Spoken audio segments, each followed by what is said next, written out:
Sa lumang barong-barong, nayari sa pinagtagpi-tagping yerot kahoy, sa gilid ng riles sa Tondo, namumuhay ang 32 taong gulang na si Lorna Di Masalang. Maliit lamang ang kanilang tirahan, isang silid na nagsisilbing kwarto, kusina at sala. Sa isang sulok nito, naroroon ang isang sirang bentilador na paulit-ulit lang ang ihip at isang munting altar na may larawan ng yumaong ama ni Lorna. Sa pinakagitna ng silid ay nakalatag ang isang manipis na kutson kung saan nakahiga ang kanyang inang, si Aling Nena, 60 taong gulang at bedridden mula ng atakihin sa puso, 2 taon na ang nakalipas. "Nak, uminom ka na ba ng kape?" Anang mahina ngunit mapagmalasakit na tinig ni Aling Nena habang pilit na bumabangon. "Nay, dyan ka lang po. Ako na po ang bahala." "Magluluto pa ako ng lugaw," sagot ni Lorna habang pinipisilang balikat ng ina. Bago pa man ang ganitong payak at mabigat na buhay, si Lorna ay isa ring pangarapin. Noon, nagsimula siyang kumuha ng kursong Bachelor of Secondary Education sa isang pampublikong unibersidad. Working student siya, nagbebenta ng kakanin tuwing umaga at nagtatrabaho bilang part-timer sa fast food chain sa gabi. Ngunit sa 2nd taon ng kolehiyo, tumigil siya. Iyon ay nang maospital si Aling Nena dahil sa stroke at wala silang ibang mapagkukunan ng tulong kundi ang sariling sikap. Tinalikuran niya ang kanyang mga pangarap para unahin ang pamilya. Pagkatapos ng ilang buwang pag-a-apply kung saan palaging tinatanggihan dahil kulang sa edukasyon, natanggap siya bilang janitress sa Aragon Holdings, isang dambuhalang kumpanya sa Makati na kilala sa mga real estate at corporate acquisitions. 8 taon na siya sa kumpanya. Lunes hanggang Sabado, tuwing 4:00 ng madaling araw, ay naglalakad siya patungong istasyon ng tren. Dala ang baong tinapay, isang lumang termos ng kape at bag na may walis, basahan at ekstra damit. Sa opisina, tahimik lang siya. Hindi siya palakwento, hindi rin palareklamo. Ginagawa lang niya ang kanyang tungkulin. Walang sablay, walang absent. Mas pinipili niyang umupo sa sulok ng pantry habang break time. At doon, isinusulat niya sa isang luma at sirang notebook ang kanyang mga tula. "Hindi ako maganda, hindi rin kilala, pero kaya kong magmahal kahit walang halaga." Isa sa mga tulang isinulat niya noong nakaraang linggo. May isa siyang kinagigiliwan, isang lalaking tila laging seryoso, palaging naka-Amerikana at bihirang ngumiti. Siya si Aldrich Aragon, ang CEO ng kumpanyang kanyang pinaglilingkuran. Tuwing umaga, makikita ito sa loob ng glass-walled conference room. Nakatingin sa mga papel, walang imik. Wala pang 5 taong nakalipas nang sumikat ang pangalan ni Aldrich bilang pinakabatang CEO sa real estate industry. Hindi siya tulad ng ibang boss na madaldal o mahilig sa media. Tahimik si Aldrich, tila hindi naaabot. Isang araw, habang pinupunasan ni Lorna ang salamin sa 7th palapag, napatingin siya sa conference room. Nandoon si Aldrich, nakatitig sa mga screen habang nakasandal sa upuan. Hindi siya mukhang masaya. Bulong niya sa sarili. "Lorna, andyan ka na pala." Bati ng kapwa janitress na si Marites. "Alam mo bang dumating na raw ang bagong sekretary ni Sir Aldrich?" "Ah, talaga?" Sagot niya habang patuloy sa pagpunas. "Siguro maganda at matalino, kagaya ng mga dati." "Abay, siyempre, may itsura. Pero ewan ko ba parang hindi pa rin masaya si boss. Laging parang pagod." Mula sa kanyang maliit na mundo ng mop at sabon, minsay nararamdaman ni Lorna na parang may koneksyon siya kay Aldrich. Hindi dahil sa pantasya, kundi dahil sa parehong anino na nakatambay sa kanilang mga mata. Anino ng pagod, ng kalungkutan, ng mga pangarap na hindi na muli. Sa tuwing uuwi siya galing trabaho, lagi siyang sinasalubong ng mahinang tinig ni Aling Nena. "Kamusta ang trabaho, anak?" tanong ng ina, habang si Lorna ay nagbubuhos ng tubig sa timba. "Okay lang po, Nay. Tahimik. Maraming nilinis, pero kayang-kaya." "Napapansin ko, gabi-gabi kang nagsusulat." Sabay turo sa notebook na nakapatong sa istante. "Iyan na lang ang outlet mo, no?" "Opo, kasi po kahit sa papel man lang, pwedeng lumaya ang damdamin. Tahimik ang gabi at habang nakahiga sa sahig, katabi ng inang may taning ang buhay, humawak si Lorna sa notebook at sumulat ng isa pang tula. Kung ako'y isang alikabok na sa sahig lang gumugulong, masaya na akong mapansin nang mata mong lumuluhang, hindi mo lang inaamin. Sa puso ni Lorna, sapat na ang makita at marinig kahit mula sa malayo, ang mundong hindi niya kayang pasukin. Hindi siya naghahangad ng yaman. Ang nais lang niya ay respeto, katahimikan at ang karapatang mangarap muli, kahit kaunti. Sa mundo kung saan ang yaman ay sukatan ng halaga ng tao, si Lorna ay patuloy na umiiral sa pagitan ng walang naririnig at walang nakakarinig. Ngunit sa isang gabing di inaasahan, isang pagod na katawan ang papayapang huhimlay sa sahig ng isang banyo at ang kanyang buhay ay tuluyang magbabago, hindi dahil sa kayamanan, kundi dahil sa isang pagkakataong magbibigay liwanag sa kanyang mga salita. Sa itaas ng pinakamatayog na gusali sa Makati, habang ang lungsod ay abala sa ingay at ilaw, may isang lalaking tila banyaga sa lahat ng ito, si Aldrich Aragon. Sa edad na 38, siya ang kinikilalang pinakamatagumpay na real estate mogul sa bansa. Mula sa mga industrial parks sa Batangas hanggang sa mga business towers sa Cebu. Ang pangalang Aragon Holdings ay hindi na bago sa mundo ng negosyo. Ngunit kung ang yaman ay kasintulad ng kasiyahan, si Aldrich ay isa sa mga pinakamalulungkot na tao sa lungsod. Ang kanyang nakaraan ay hindi katulad ng iba. Ipinanganak siya sa isang maliit na baryo sa Sorsogon, ngunit iniwan ng kanyang mga magulang sa isang simbahan noong siya'y 6 na taong gulang pa lamang. Lumaki siya sa sunod-sunod na foster homes, palipat-lipat, hindi nagtatagal sa kahit anong tahanan. Bata pa lang siya ay natuto na siyang huwag umasa sa kahit sino, walang permanente. Lahat aalis, lahat iiwanan ka. Okay, ito ang prinsipyong naging pundasyon ng kanyang pagkatao. Sir, may press conference po kayo sa 11:00. Sabi ng kanyang assistant na si Ramon habang kinakatok ang glass wall ng kanyang opisina. Reschedule it. I don't do morning media. Malamig na sagot ni Aldrich, hindi man lang lumingon mula sa kanyang laptop. Sanay ang mga tao sa paligid niya sa ganitong ugali, masungit, walang pasensya, laging abala. Pero hindi nila alam na sa likod ng perpektong postura at mamahaling damit ay may taong sinaktan ng husto ng nakaraan. Ilang taon na ang nakalilipas. Nagmahal si Aldrich ng isang babaeng tinulungan niyang makapasok sa corporate world. Si Genevieve, isang ambitious marketing consultant na pinakitaan niya ng lahat ng kabutihan.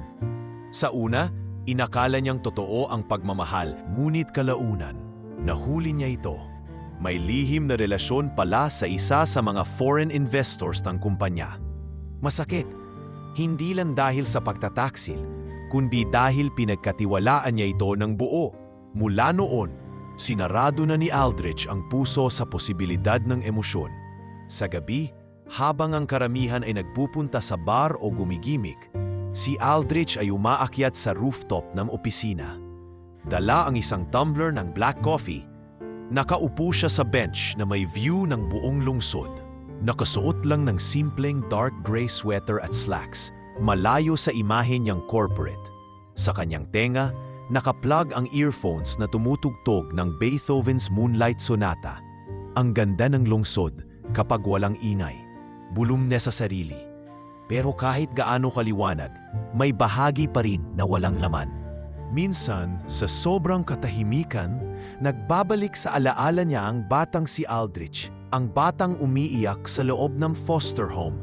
Hawak ang laruan na wala ng gulong, hinihintay ang magulang na kailanman ay hindi na bumalik.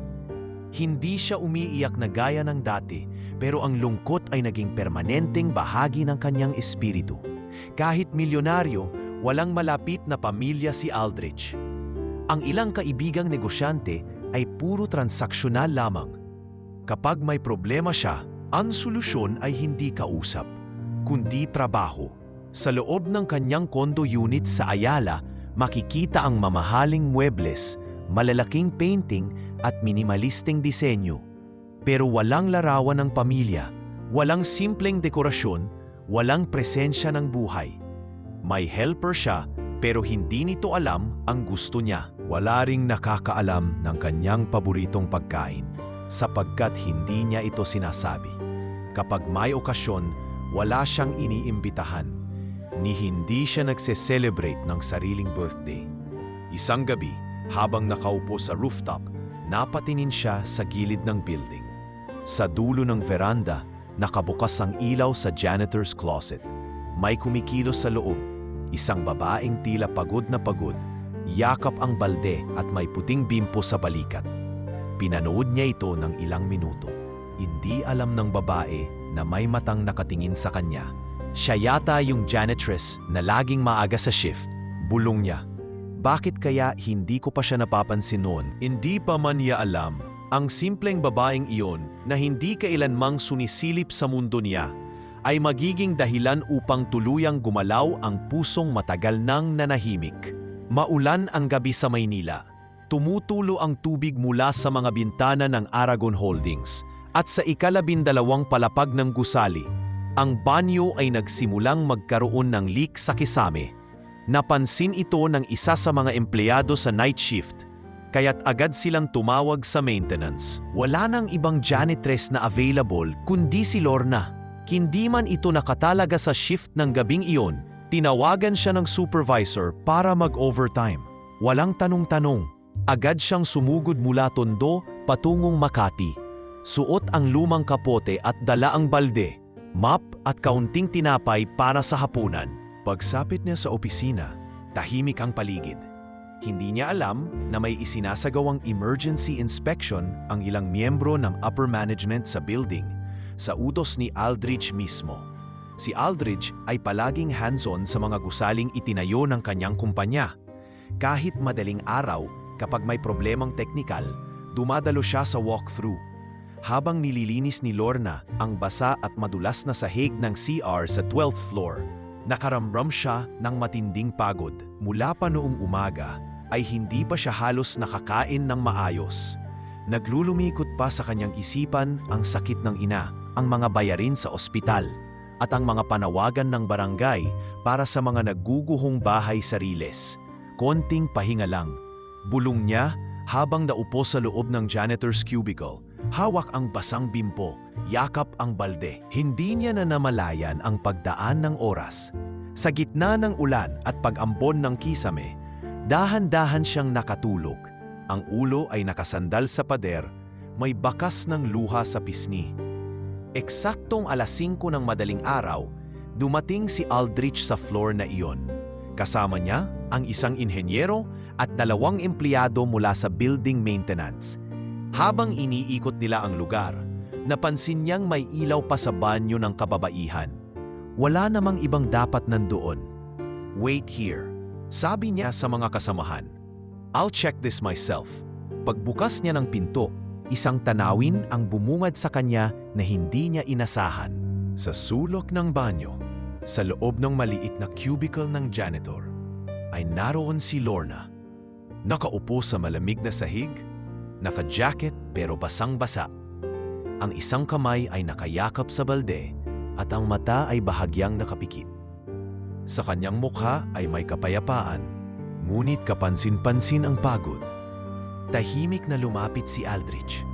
Tinitigan niya ang babae. Sa tagal niyang CEO, ngayon lang siya nakakita ng ganitong tanawin. Isang taong ubos na ubos. Literal na natulog sa maruming sulok ng mundong siya ang nagpapatakbo. Ngunit sa gitna ng kalumaan ng suot, ng putik sa paa, at ng pawis sa noo, may nakita siyang hindi niya maipaliwanag. Dignidad. Dahan-dahan siyang naupo sa bench malapit sa cubicle at marahang kumatok sa dingding. Miss, napabalikwas si Lorna, gulat at nahihiya. Agad siyang tumayo at nagwalis ng sahig. Hindi makatingin. Papasensya na po sir, hindi ko po sinasadya. Nakaidlip lang po ako saglit. May tagas po kasi at... Ngunit hindi siya pinagalitan. Imbes ay isang malamig, ngunit makabuluhang tanong ang narinig niya. Ganyan ba kabigat ang mundo mo? Tahimik si Lorna. Hindi niya alam ang isasagot. Tumingin siya kay Aldrich at sa unang pagkakataon, nagtagpo ang kanilang mata. Doon nakita ni Aldrich ang hindi niya kailanmang nakita sa kahit sinong empleyado. Ang matinding bigat ng buhay na hindi kailanmang pinapasan ng ibang naririyan sa mga posisyon ng kapangyarihan. Wala nang sinabi pa si Aldrich. Tumayo siya, tumalikod, at lumakad palayo. Pero sa kanyang puso, isang malakas na tinig ang hindi niya mabaliwala. Isang tinig na tila boses ng sariling budhi. Ilang Lorna pa kaya ang hindi mo nakikita sa paligid mo? Habang bumaba siya ng elevator, hindi niya mapigilan ang sariling lingunin sa alaala ang tagpong iyon. Ang babae sa sahig, ang basang buhok, ang manipis na suot, at higit sa lahat, ang mata nitong may pinipigilang luha. Sa unang pagkakataon matapos ng matagal na panahon, may bahid ng lungkot ang puso ng isang taong sanay na sa katahimikan ng emosyon. At sa kabilang bahagi ng gusali, si Lorna ay nanatiling nakaupo, hindi dahil sa pagod, kundi dahil sa tanong na ngayon ay umuukit na rin sa kanyang puso. Bakit hindi siya nagalit? Kinabukasan ng insidenteng iyon sa banyo, tahimik na pumasok sa opisina si Lorna. Wala siyang ideya kung ano ang iniisip ng CEO matapos siyang mahuling natutulog sa cubicle. Ang akala niya ay pagsasabihan siya o kaya'y palihim na ire-report sa HR. Ngunit laking gulat niya nang mapansing halos lahat ng empleyado sa lounge ay nakapingin sa kanya at may mga bumubulong-bulong pa. Mama mo si Lorna daw ang +1 ni Mr. Aragon sa kasal ni Mr. Yu. Sarkastikong bulong ni Monique, isa sa mga senior secretaries, habang nagkakape. Janitress sa wedding ng anak ng investor? Sabay tawa ng isa pang empleyado. Baka dinala lang siya as part of a social experiment. Dagdag ng isa pa. Walang ideya si Lorna sa kanilang pinag-uusapan.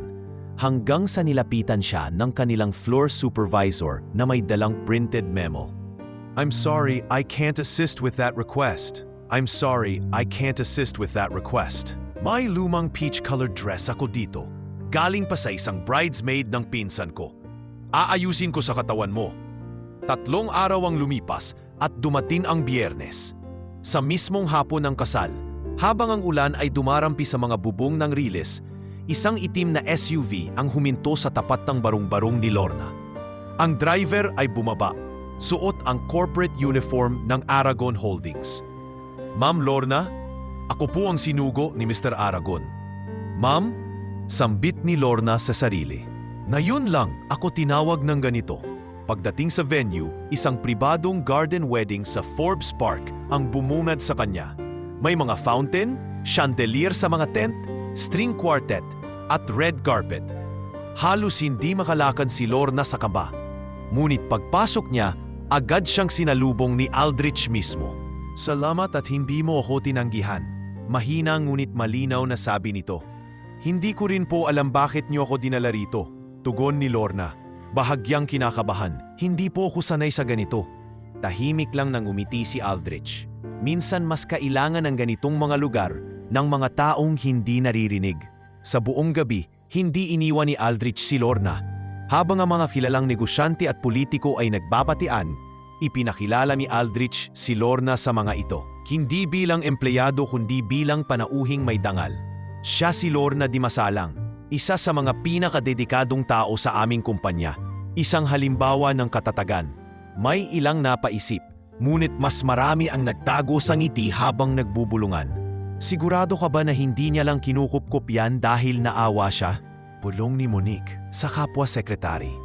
Baka naman may utang na loob siya sa babae? Ngunit walang makapagsabi kung anong tunay na dahilan. Sapagkat si Aldrich sa buong gabi ay tila pahimik na masaya. Wala siyang pakialam sa bulungan. Nakatutok lang siya kay Lorna na tila unang beses pa lamang nakakakita ng liwanag sa isang mundo na dati hindi siya pinapansin. Masarap po ang pagkain. Sabay turo ni Lorna sa dessert table. Gusto mo bang sumubok ng fondue? Tanong ni Aldrich. Tila aliw na aliw sa pagkamahiyain ng kasama. Opo, pero baka hindi ako marunong. Tutulungan kita. Sa gabing iyon, habang pinagmamasdan ni Aldrich ang mga ilaw at ang ngiti ni Lorna sa gitna ng kasayahan, napagtanto niyang maaaring hindi palaging katahimikan ang sagot sa pagod ng mundo, kundi ang simpleng presensya ng isang taong may tunay na puso. Sa kabilang dulo ng ballroom, tahimik ang mga mapanuring mata. Ngunit sa mismong sentro ng gabi, isang imbitasyon ang nabigyan ng mas malalim na kahulugan.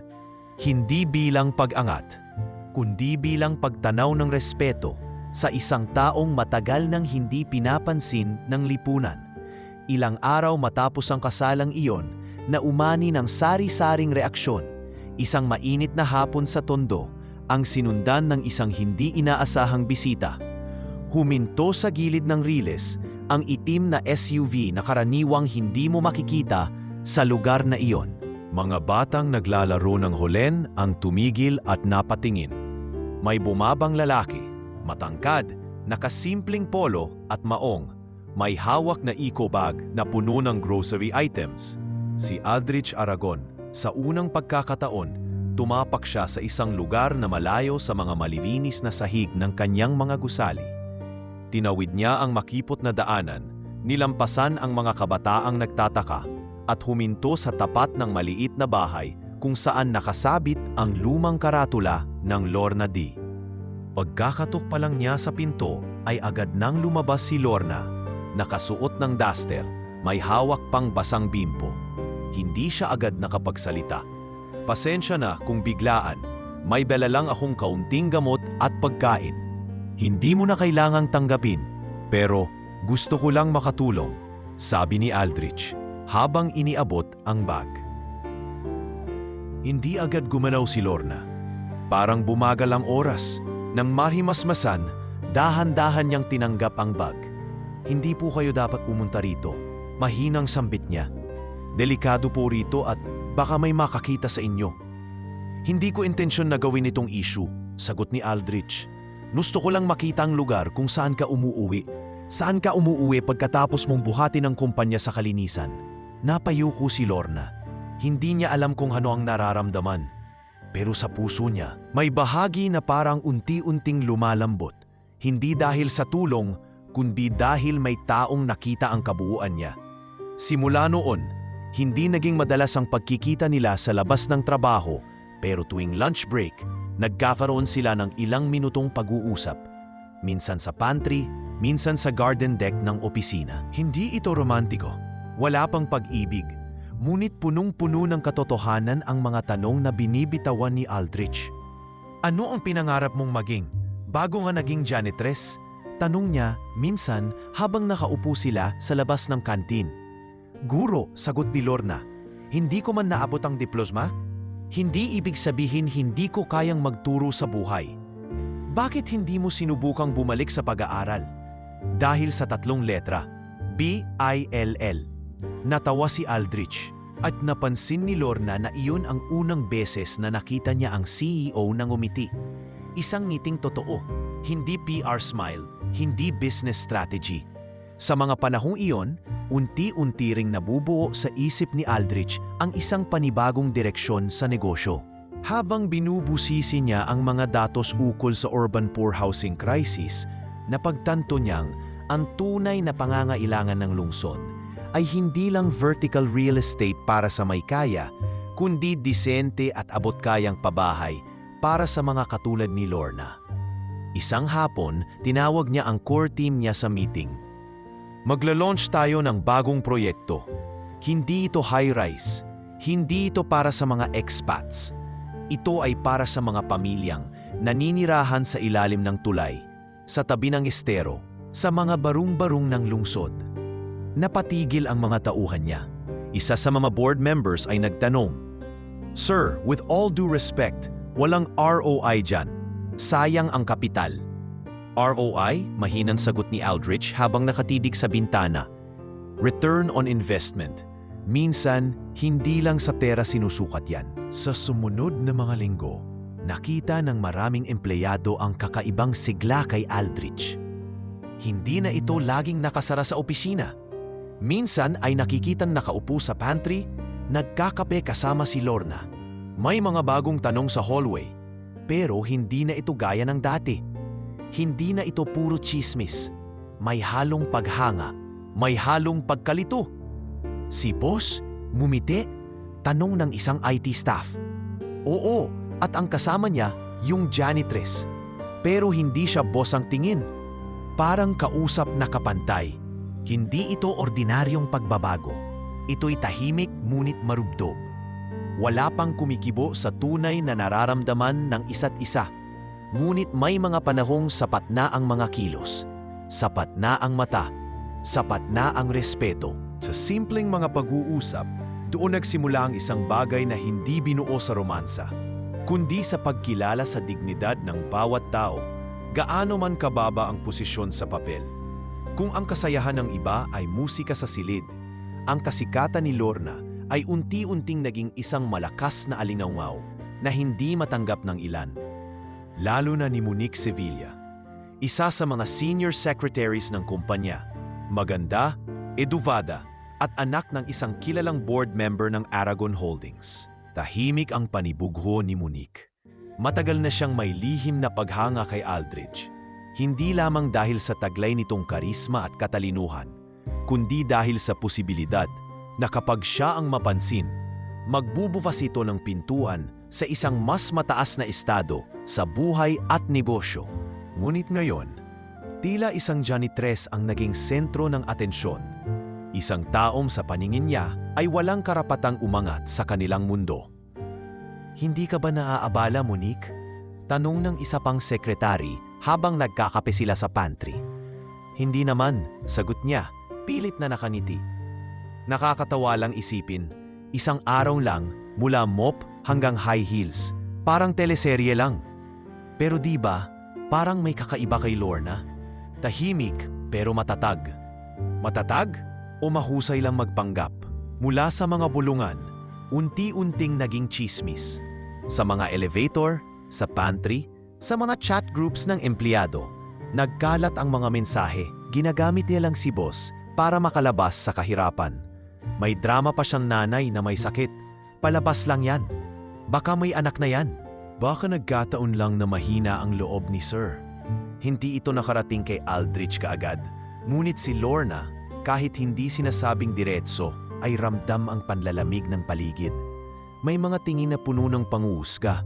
May mga good morning na dati masigla, pero ngayoy puno ng pag-aalinlangan. Mas pinili niyang manahimik. Mas lalo siyang naging maagap sa kanyang trabaho. Una sa pagdating, huli sa pag-uwi. Lalo siyang tumutok sa paglilinis, hindi lang ng opisina, kundi ng sarili niyang damdamin sa gitna ng panguhusga.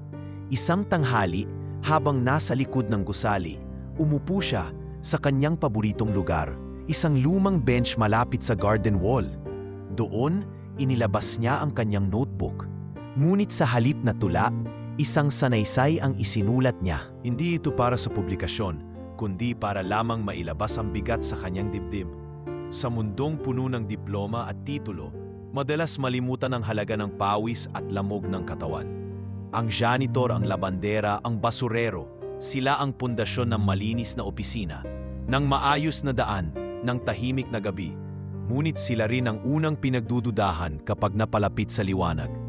Hindi ba pwedeng ang isang babaeng naglinis ng inidoro ay may puso ring marunong umibig, mangarap at lumaban? Tinupi niya ang papel at isinuksok sa likod ng kanyang notebook.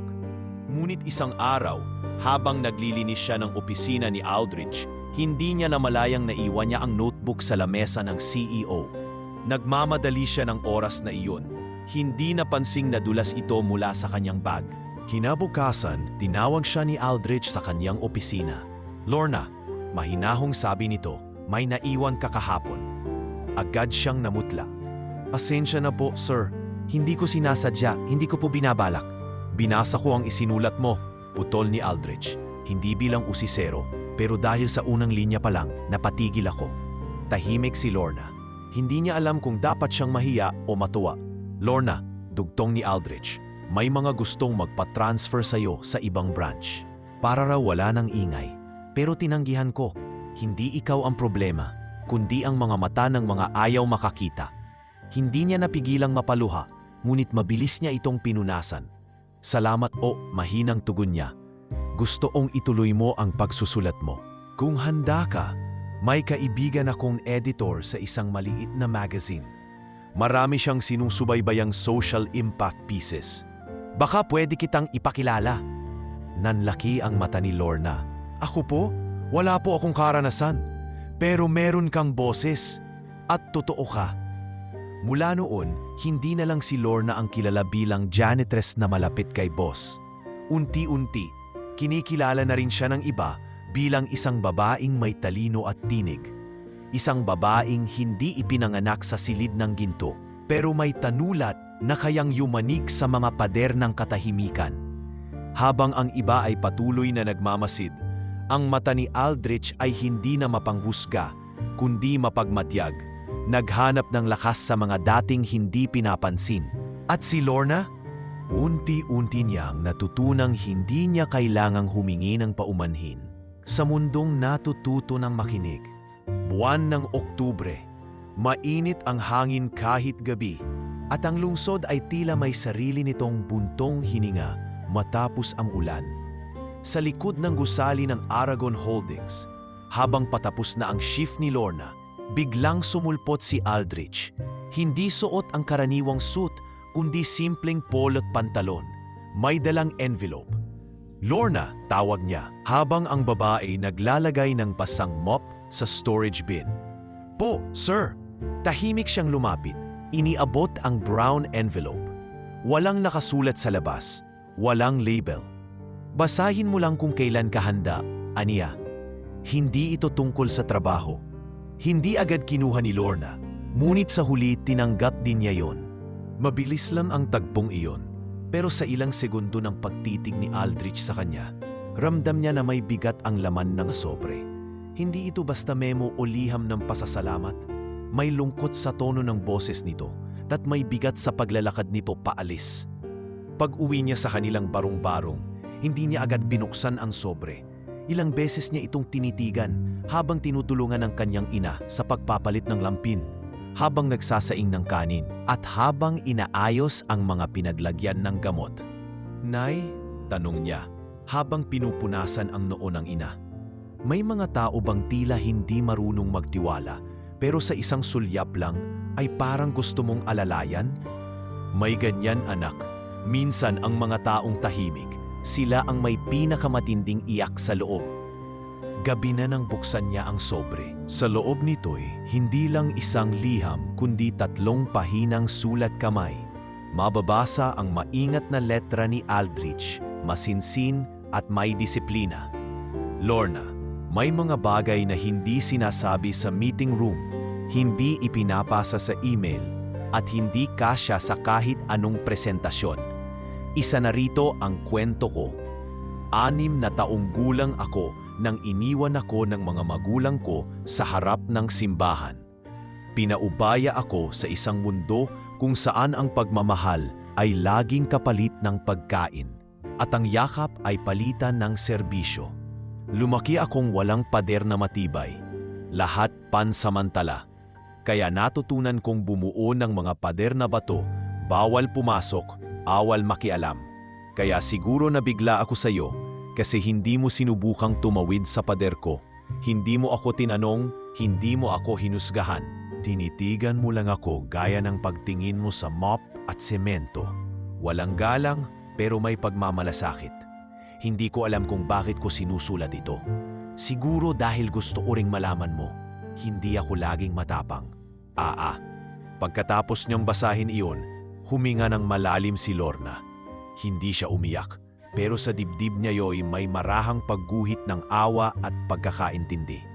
Kinabukasan, habang nililinis ang conference room na madalas gamitin ni Aldrich, palihim niyang iniwan sa mesa ang isang papel, isinulat sa likod ng lumang company memo, at sinulatan ng ganitong mga salita. Hindi lahat ng iniwan ay wasak. Minsan ang naiwang binhi ang siyang tumutubo sa pinakamalalim na lupa. Hindi ko kailanman pinilit makita pa, pero nang marinig ko ang iyong katahimikan, naramdaman kong may tunog din pala ang pananahimik. LD, walang pangalan, walang lagda. Ngunit tiyak ni Lorna na mauunawaan ito ni Aldrich.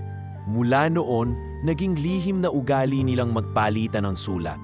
Hindi nila pinag-usapan ito, hindi rin nila binanggit sa isa't isa. Ngunit sa loob ng drawer ni Aldrich, unti-unting dumami ang mga papel na isinulat ni Lorna.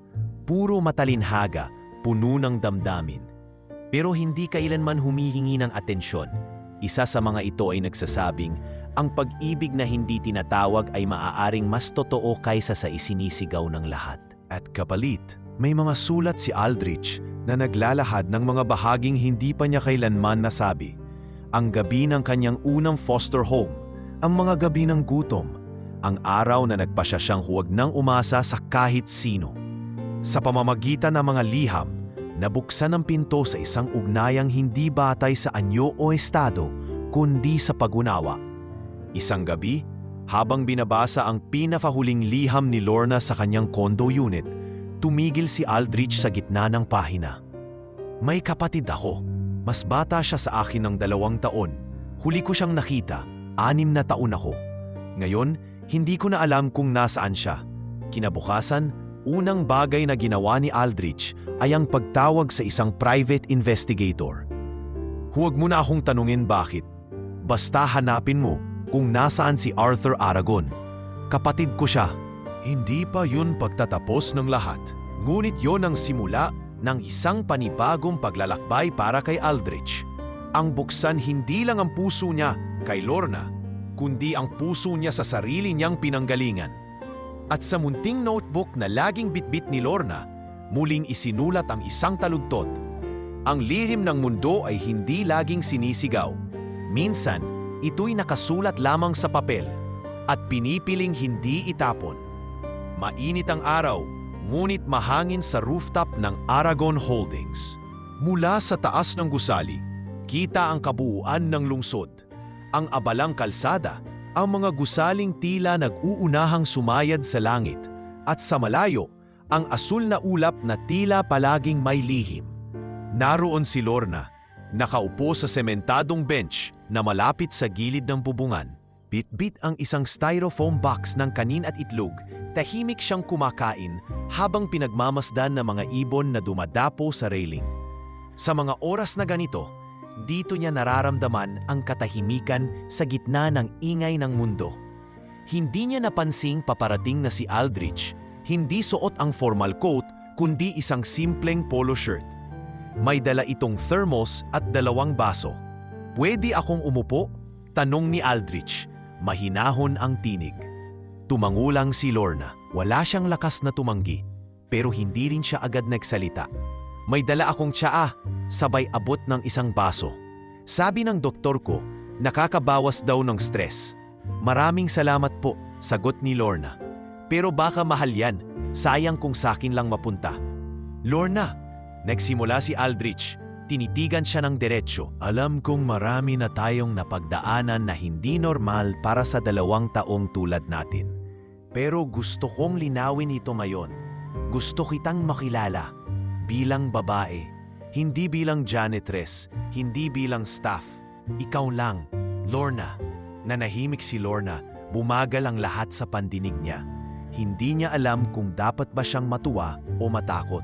Sa halip, ibinaba niya ang tingin sa kanin sa kanyang box. Ilang segundo ang lumipas bago siya nagsalita. "Sir, napakabuti niyo po sa akin. Hindi ko po alam kung anong nakita niyo sa akin, pero baka mali po ang dahilan." Napakunot ang noo ni Aldrich. "Anong ibig mong sabihin?" "Hindi mo ako kailangang mahalin dahil naaawa ka." Mahina pero matatag na sambit ni Lorna. "Hindi ako proyekto. Hindi ako kwento para sa social media. Isa akong tao na piniling maging tahimik sa gitna ng kahirapan.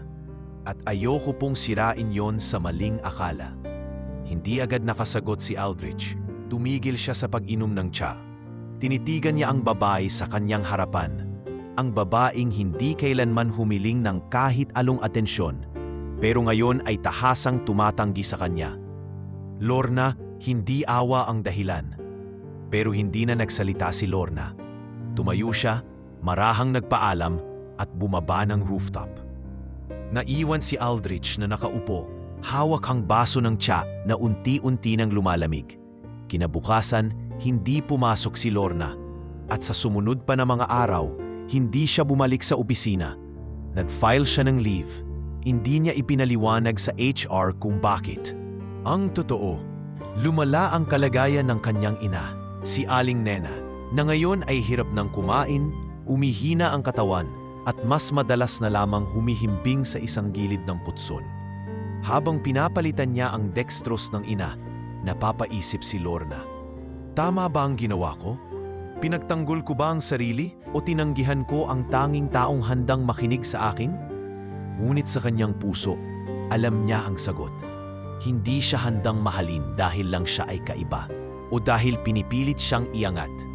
Gusto niyang maramdaman na kung sakaling darating ang pag-ibig, ito'y wala sa utang na loob o habag. Samantala, si Aldrich ay tila ibang tao. Sa mga meeting, tahimik pa rin siya. Pero hindi na niya maibalik ang focus. Madalas siyang nakadungaw sa bintana. Kahit ang pinakapaborito niyang classical pieces ay tila hindi na niya maramdaman. May kulang. Isang gabi, binuksan niyang muli ang kahon ng mga liham ni Lorna. Isa-isa niya itong binasa. At dun niya naramdaman kung gaano siya naapektuhan ng babae. Hindi ko aalain, bulong niya sa sarili, na ang taong tinitingnan ko mula sa taas, siya pala ang nagturo sa akin kung paanong lumuhod sa sariling damdamin. Nagtungo siya sa bintana ng condo unit niya. Pinagmamasdan ang malalayong ilaw. Nasaan ka na kaya ngayon? Makalipas ang 5 araw mula nang iwan ni Lorna ang trabaho, nanatili ang katahimikan sa pagitan nila ni Aldrich. Ngunit ang pananahimik ay hindi paglimot. Bagkus ay pag-itimpi ng damdaming hindi basta isinisigaw. Habang sinusubukang ibalik ni Aldrich ang focus sa kanyang mga proyekto, isang tawag mula sa hindi inaasahang tao ang dumurog sa kanyang konsentrasyon. Sir Aldrich? Pamilyar na tinig mula sa kabilang linya. Si Manang Selly, isang matandang kasambahay na minsang nag-alaga sa kanya noong siya'y nasa foster care. Pasensya na po, pero nalaman ko pong lumala na po ang lagay ng nanay ng babaeng si Lorna. Wala na po silang pambili ng gamot at hindi na po siya lumalabas ng bahay. Hindi na siya nagtanong pa. Hindi na siya naghintay ng second opinion. Sinabihan, agad siyang nagmaneho patungkong Tondo. Sa kalsadang dati ay hindi niya kailanmang tinahak at sa lugar na hindi kailanmang bahagi ng mundong niyang marangya. Pagbaba niya ng sasakyan, sinalubong siya ng maruruming bata, usok ng kariton at alingasaw ng kanal. Ngunit ang lahat ng ito ay tila nawala ng halaga sa mata niyang may isang layunin lamang. Ang muling makita ang babaeng minsan niyang sinubukang abutin, ngunit pinili siyang layuan. Dahan-dahan niyang tinungo ang makitid na daanan, patungo sa barong-barong ni Lorna. Nakita niya ang payak na bubong na gawa sa yero, ang kurtinang nagsisilbing pintuan, at ang lumang upuan sa labas na may bitak sa gitna. Tumapik siya sa plywood na pintuan. Lorna? Mahinang tawag niya. Lumabas si Lorna, nakasuot ng lumang t-shirt, maputla at may takot sa mata. Saglit siyang natigilan nang makita si Aldrich. Hindi siya makapaniwala na ang CEO ng isang kilalang kumpanya ay nasa harap ng kanyang tahanan. Sir, anong ginagawa niyo rito? Halos pabulong niyang tanong. May nagsabi sa akin, sagot ni Aldrich habang lumingon-lingon sa paligid. Pwede ba akong pumasok? Tahimik siyang pinatuloy ni Lorna. Sa loob ng barong-barong, nakita ni Aldrich ang kalagayan ng mag-ina. Walang kuryente, kandila lang ang nagsisilbing ilaw. Sa gilid ng silid ay naroon si Aling Nena, nakahiga sa manipis na kutson. Ang mukha ay maputla at parang lumalaban sa huling hininga. Nilapitan ito ni Aldrich. Umupo siya sa tabi ng kama at marahang hinawakan ng kamay ng matanda. Tumugon ang mahinang tinig ni Aling Nena. Salamat at dumalaw ka, iho. Sambit nito, halos pabulong. Salamat sa anak kong may busilak na puso. Siya lang ang dahilan kung bakit ako lumaban ng matagal. Napatingin si Lorna kay Aldrich, ngunit hindi niya mabasa ang mukha nito. Tahimik lang itong nakaupo, pinapahid ang pawis ni Aling Nena gamit ang sariling panyo. Wala nang sinabi. Ngunit ang presensya niya sa sandaling iyon ay tila nagbura sa lahat ng pagkakahiwalay nila sa mga nagdaang araw. Sa sumunod na mga oras, hindi umalis si Aldrich. Umorder siya ng pagkain sa karinderya, bumili ng gamot at kinausap ang barangay health worker na bumisita tuwing umaga. Hindi niya ipinangalandakan ang kanyang kayamanan, ngunit mararamdaman mo ang lalim ng kanyang intensyon. Hindi ito limos, kundi pagdamay. Sa mga sumunod na araw, patuloy siyang dumadalaw. Hindi para iligtas si Lorna, kundi para samahan siya sa sakit. Habang nilalagyan ng hot compress ang noo ni Aling Nena, napansin ni Lorna ang mga mata ni Aldrich. Pagod, pero tapat. Hindi mo kailangang gawin ito, sambit ni Lorna, minsan gabi habang inaayos ang kulambo sa tabi ng ina. Totoo, sagot ni Aldrich, pero gusto kong gawin ito. Hindi bilang CEO, hindi dahil naaawa ako, kundi dahil tao ako.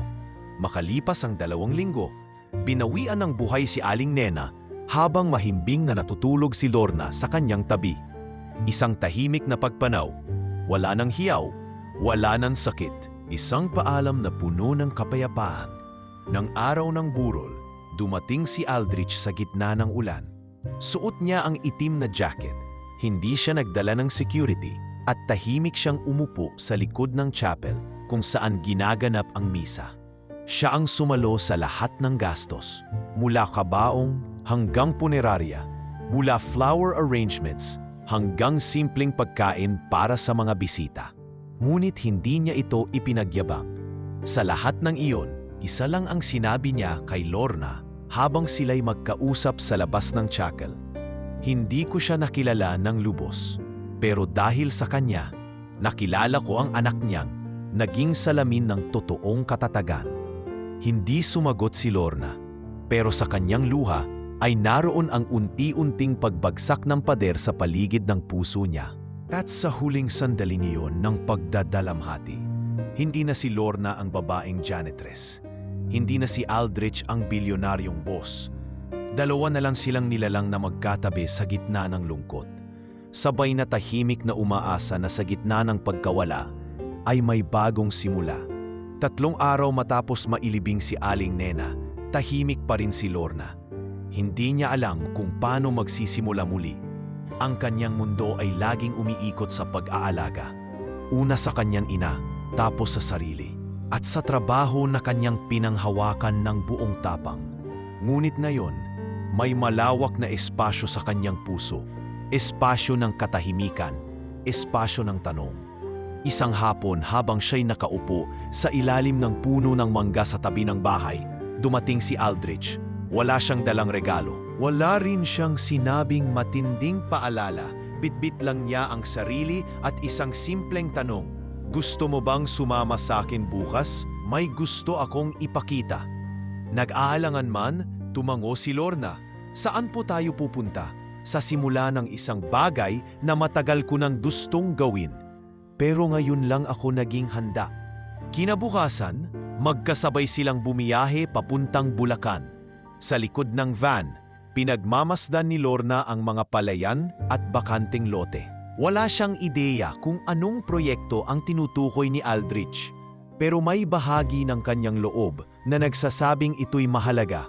Pagdating nila sa isang malawak na lupain sa tabi ng ilog, bumaba si Aldrich at itinuro ang kabuuan ng lote.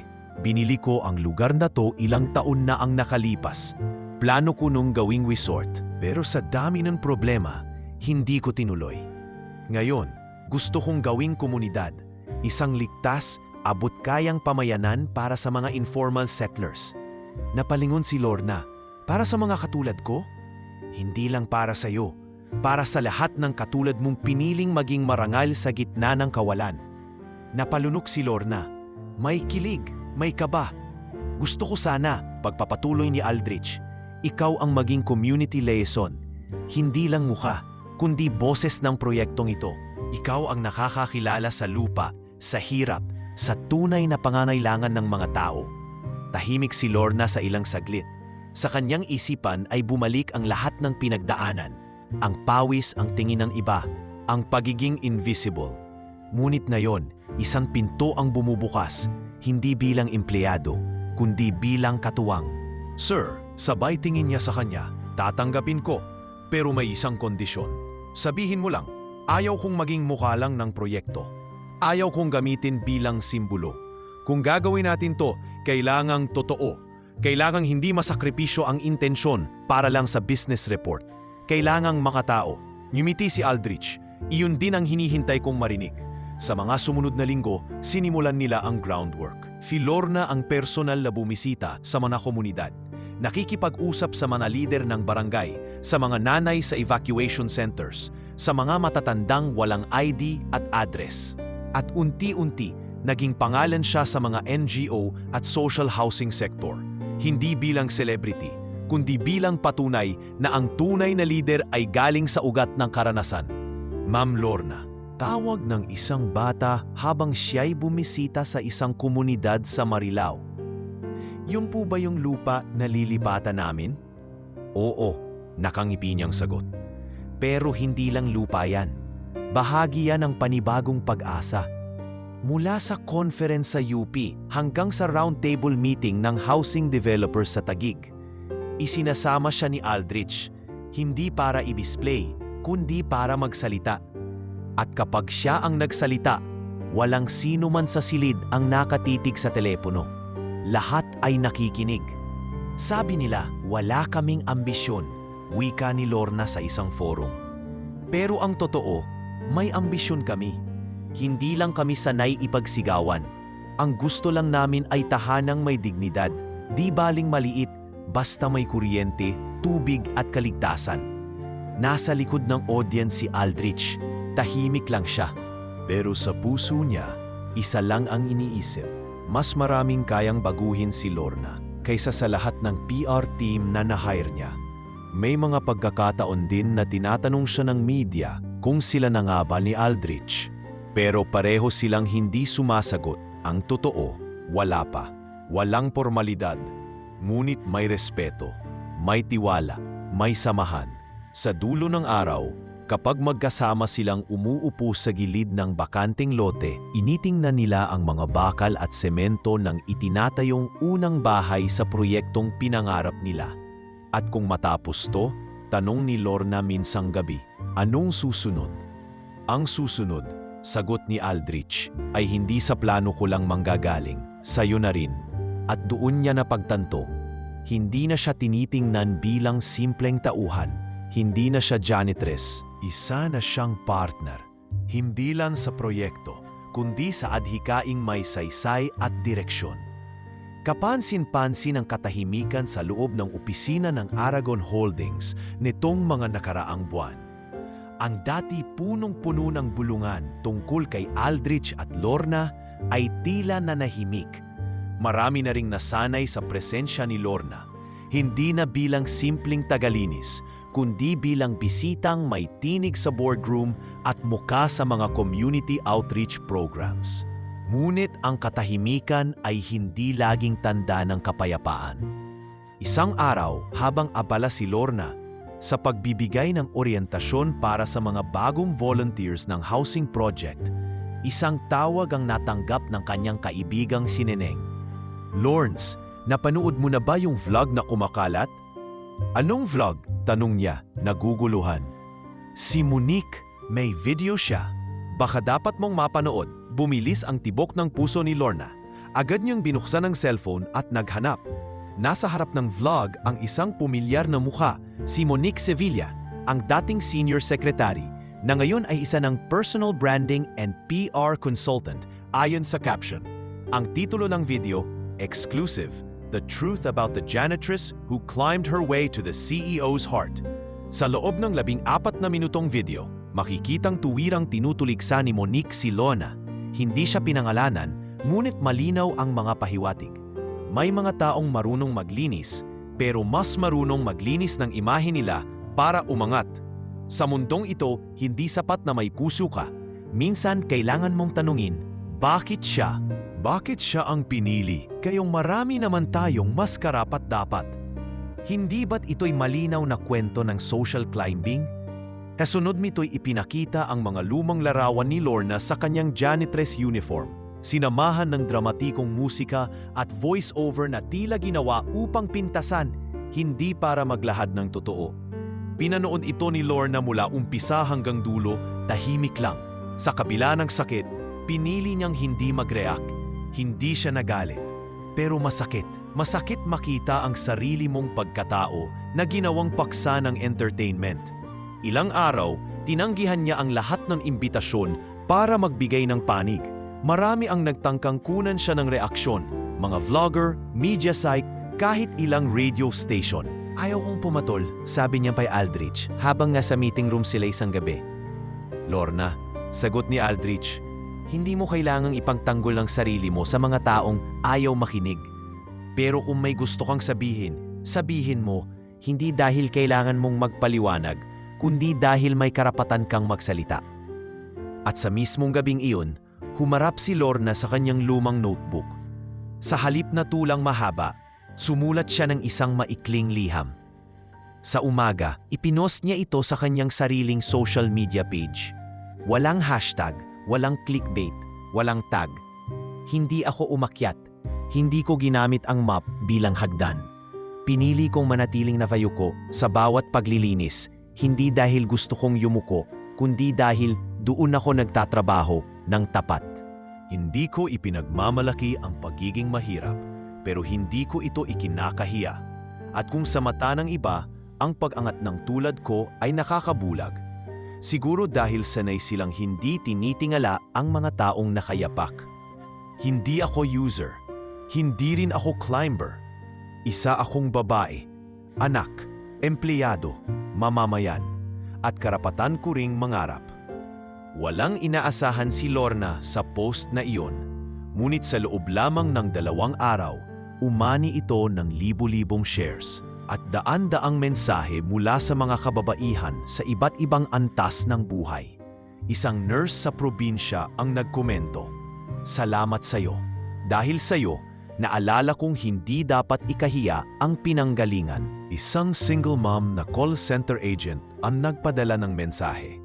"Tinanggal ako sa trabaho dahil ayaw maniwala ng boss kong hindi ko nilalandi ang client. Ikaw ang nagpapaalala sa amin na may halaga kami." Hindi sinagot ni Lorna ang mga ito. Pero gabi-gabi, binabasa niya ang bawat isa. Habang nakakupo siya sa daping pinagpupwestuhan niya sa rooftop ng Aragon Holdings, may ngiti sa kanyang labi. Ngiting hindi dahil nanalo siya sa isang gulo, kundi dahil alam niyang may mas malaking laban siyang pinanindigan. Samantala, si Aldrich tahimik na kumilos. Pinawag niya ang legal team. Inisa-isa niya ang mga dating kasabwat ni Monique, mga dati ring empleyado na nagpapakalat ng chismis. Hindi niya ginawang personal ang pag-aksyon. Ginawa niya ito bilang leader. Hindi ko tinatanggal ang mga ito para ipaghiganti si Lorna. Mahigpit niyang pahayag sa board. Tinatanggal ko sila dahil hindi sila karapat-dapat sa kulturang ipinaglalaban natin. Hindi na muling bumalik si Monique sa kumpanya. At sa mga social circle ng PR industry, unti-unti siyang lumubog sa sarili niyang ingay. Sa huli, ang kwento ni Lorna ay hindi na lamang kwento ng isang babaeng janitress na piniling igalang ang sarili. Isa na itong paalala na sa mundo ng ingay at panlilibak, ang dignidad ay hindi kailangang sigawan, kailangan lang panindigan. Buwan ng Nobyembre, malamig ang gabi, at sa gilid ng isang bakanting lote na ngayoy unti-unti nang napupuno ng tabahayan, magkasabay na naglalakad sina Aldrich at Lorna. Ang proyekto ay nasa kalahating yugto na. May mga poste ng kuryente, may mga simento ng kalsada, at ang mga unang unit ay unti-unti nang nabubuo. Sa bawat hakbang nila, kumakaluskos ang mga tuyong dahon sa ilalim ng kanilang mga paa. Tahimik si Aldrich, tangan ng isang flashlight, habang si Lorna ay may bitbit na thermos ng mainit na sarabat na siya mismo ang pinakulo sa field office. Ang ganda na ng development. Bulong ni Lorna habang pinagmamasdan ang mga siluetang bahay sa dilim. "Dati, puro lupa lang to. Dati, puro plano lang ako." Sagot ni Aldrich. "Ngayon, sa unang pagkakataon, may laman na ang plano ko." Tumigil sila sa gitna ng daan. Tumingala si Aldrich sa langit, saka marahang nagsalita. "Lorna, Wala na akong ibang paligoy-ligoy. Alam kong ilang beses mo akong tinanggihan at alam kong hindi madali para sa'yo na magtiwala. Pero ngayon, gusto kong subukan uli. Hindi ito awa, hindi ito obligasyon. Ito ay paggalang na nauwi sa pag-ibig. Hindi agad nakasagot si Lorna. Mahigpit ang pagkakahawak niya sa thermos at ramdam ni Aldrich ang bigat ng kanyang paghinga.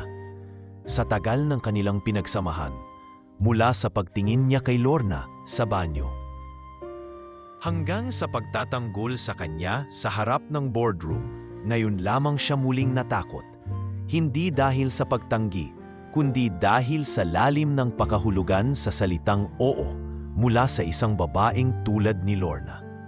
Maya-maya, tahimik siyang tumingin kay Aldrich. Hindi ako prinsesa, Aldrich, mahinahong sambit niya. Wala akong titulo, wala akong ginintong sapatos. Pero kung handa kang mabuhay sa mundong walang perpekto, kung kaya mong mag-almusal ng sardinas at sinangag, kung kaya mong maghintay sa pila, kung kaya mong mahalin ang gulo ng buhay ko, oo, hindi napigilan ni Aldrich ang ngumiti. Walang fireworks, walang singsing, pero ang simpleng oo na yon ay tila mas matunog pa sa lahat ng palakpakan sa mga corporate awards na napanalunan niya. Kinabukasan, isang hindi inaasahang pulong ang ipinatawag ni Aldrich. Hindi ito kasama sa opisyal na schedule. Hindi rin ito nakalagay sa team calendar. Pinili niya lamang ang ilang piling tao mula sa bawat department. HR, legal, operations at isang kinatawan mula sa janitorial staff. Sa conference room, lahat ay tahimik habang hinihintay ang pagsisimula. Pagbasok ni Aldrich, kasama si Lorna sa tabi niya, agad na napalingon ang lahat. Nakatayo silang magkatabi, parehong seryoso ngunit kalmado. Salamat sa pagdalo, panimula ni Aldrich. Alam kong inaasahan niyong pag-uusapan natin ang expansion project o kaya ang budget alignment. Pero hindi ito tungkol sa negosyo. Kinuha niya ang basong may tubig, uminom, at saka tumingin kay Lorna. Matagal ko nang tinatanong ang sarili ko kung bakit ako nagtatrabaho, bakit ko itinatayo ang mga building, umibili ng lupa, nakikipag-meeting araw-araw. At ngayon lang ako nakatiyak ng sagot. Dahil gusto kong magpatayo ng tahanan, hindi lang para sa negosyo, kundi para sa puso ko. Bumuntong hininga siya, saka inabot ang kamay ni Lorna. Mga kasama, gusto kong ipakilala sa inyo hindi ang bagong partner sa proyekto, kundi ang magiging asawa ko. Si Lorna Di Masalang. Tahimik ang silid. Walang agad na reaksyon. Parang may bumagsak na salitang hindi agad na intindihan. Si Mr. Santiago, isang senior consultant, ay tila hindi makatingin. Ang iba na may nakanganga. Ngunit sa dulo ng conference room, may isang lalaki, isang matandang janitor na marahang pumalakpak. Sumunod ang ilan pa hanggang sa naging palakpak na ng buong silid. Hindi mabungis-ngis, hindi mapilit, isa iyong paggalang. Alam kong hindi ito karaniwang desisyon para sa isang CEO, dagdag ni Aldrich. Pero wala akong utang na loob sa inyo sa desisyong to. Pinili ko siya dahil siya ang nagpapaalala sa akin ng dahilan kung bakit dapat ang mga may kakayahan ay lumilingon. Nagkakatinginan ang mga empleyado. Hindi na sila nagulat. Sa halip, nakaramdam sila ng isang bagay na matagal nang hindi nadarama sa isang lugar tulad ng corporate building na yon. Pag-asa. Sa kantina, usap-usapan ang balita. Si Ma'am Lorna, fiancé na ni boss, grabe parang tula. Sabi ng isang staff sa HR. Oo nga, pero hindi ako nagtataka. Siya yung klase ng babae na kahit simpleng kumain sa sulok, alam mong may karisma. Ngunit ang pinakamasaya sa lahat ay hindi ang mga empleyado, kundi si Aldrich na sa unang pagkakataon sa kanyang buhay ay hindi na kailangang ikubli ang damdamin sa pagitan ng mga numero at quarterly reports. At si Lorna na hindi kailanman nangarap maging sentro ng pansin ay unti-unting natutong hindi tumakbo kapag minamahal siya ng totoo. Buwan ng Disyembre, ang araw ay maliwanag, ngunit hindi nakasisilaw. Malamig ang hangin, may halong amoy ng bagong halo na simento at pinatuyong damo. Sa gitna ng maliit na plaza ng proyektong pabahay sa Bulacan, nakatayo ang isang entabladong gawa sa kahoy. May puting kurtinang isinabit sa likod at mga bulaklak na mula pa sa hardin ng mga bagong residente. Wala roong red carpet, wala ring chandelier, pero ramdam mo ang init ng pagmamahalan sa paligid. Ang araw na ito ang kasal ni na Aldrich Aragon at Lorna Dimasalang. Hindi sa isang mamahaling hotel o sikat na simbahan ginanap ang seremonya. Hindi dahil sa kakulangan, kundi dahil sa sinadya. Pinili nilang magpakasal sa mismong gitna ng proyektong kanilang pinagtulungan. Sa lugar na bunga ng pag-ibig, hindi lang nila sa isa't isa, kundi sa kapwa-tao. Sa hanay ng mga panauhin, nakaupo ang mga pamilyang dati nakatira sa gilid ng riles, sa ilalim ng tulay, sa mga barong-barong ng Maynila. Naroon din ang mga dating hanitor, karpintero, tagaluto sa opisina, at mga staff na dati hindi inaasahang makadalo sa kasal ng isang CEO. Lahat sila ay nakabestida o polo, karamihan borrowed or recycled, ngunit lahat ay nakangiti. "Ate Lerna, ganda mo po!" Sigaw ng isang batang babae habang dumaraan si Lorna patungong altar. Wala siyang suot na wedding gown na mamahalin. Siya'y nakasuot lamang ng simpleng puting bestida na siya mismo ang tumahi. Ang tela ay galing pa sa Divisoria, inayos sa tulong ng kaibigang si Neneng. May hawak siyang bulaklak, isang pirasong sunflower at ilang tangkay ng sampagita, nakatali gamit ang sinulit. "Handa ka na ba?" tanong ni Aldrich habang nagkakatinginan sila sa gitna ng mga tao. "Simula pa lang," sagot ni Lorna, mahina ngunit puno ng kumpiyansa. Ang opisyal na nagkasal sa kanila ay isang volunteer pastor mula sa isang local NGO na dating nanirahan sa kalye bago nagbagong buhay. Ang mga saksi ay hindi mga abogado o politiko, kundi sina Mang Teban, isang janitor na 30 taon nang naglilinis ng banyo sa Aragon Towers, at si Aling Iska, isang tindera sa kantina ng kumpanya.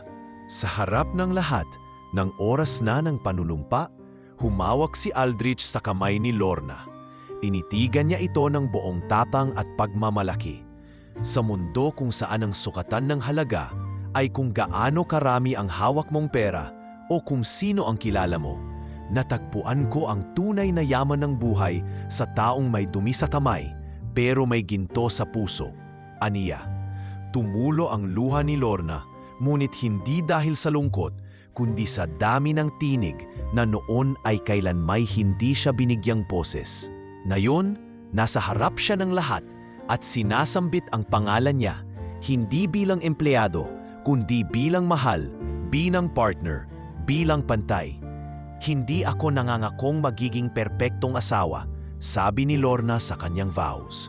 "Pero nangangako akong magiging totoo at maninindigan sa kung sino tayo kahit wala tayo sa pedestal ng lipunan." Nagpalakpakan ng mga tao. May ilang umiiyak, may ilang tuwang-tuwa. Sa huli ng seremonya, hindi sila nagbiyahe sa limusin. Sa halip, naglakad sila pabalik sa isa sa mga units ng pabahay kung saan ginanap ang munting salusalo. May pansit, lumpia at lechon na hating gastos ni na Aldrich at ng ilang kaibigang kontraktor. Hindi rin nawala ang kasiyahan. Sa isang bahagi ng plaza, may gitara, may kantahan. Si Mang Teban ay kumanta ng hanggang habang pinapalakpakan ng lahat. Si Aldrich at Lorna, walang sayaw na masyadong enggrande, ngunit sa pagkakaakbay at titig nila sa isa't isa, ramdam mong matagal na silang nagsasayaw sa iisang tugtog, tugtog ng pagtanggap. Sa mga sumunod na araw, maraming media outlet ang nagtangkang kunan ng kwento ang kasal, ngunit hindi sila pinaunlakan ni na Lorna at Aldrich. Hindi ito para sa coverage. Ito ay para sa mga taong hindi kailanman inaasahang anyayahan. Wika ni Aldrich sa isang maikling email sa isang national TV network. At sa kumpanya, nagbago rin ang ihip ng hangin. Mas naging inklusibo ang HR policy. Ang janitorial staff ay nagkaroon ng sariling lounge. May scholarship para sa anak ng mga manggagawa. At tuwing may meeting ang executive team, may isang upuan na para kay Lorna. hindi bilang asawa ng CEO, kundi bilang kinatawan ng mga taong dating hindi pinakikinggan. Ang kasal ay natapos sa iisang gabi, pero ang epekto nito ay tumagal sa komunidad, sa kumpanya, at higit sa lahat sa puso ng bawat isa, sapagkat ang kasal na ito ay hindi lang pag-iisang dibdib, kundi pagyakap sa paniniwalang ang dignidad ay hindi nakadikit sa posisyon, kundi sa kung paanong pinipili mong mabuhay kahit walang pumapalakpak.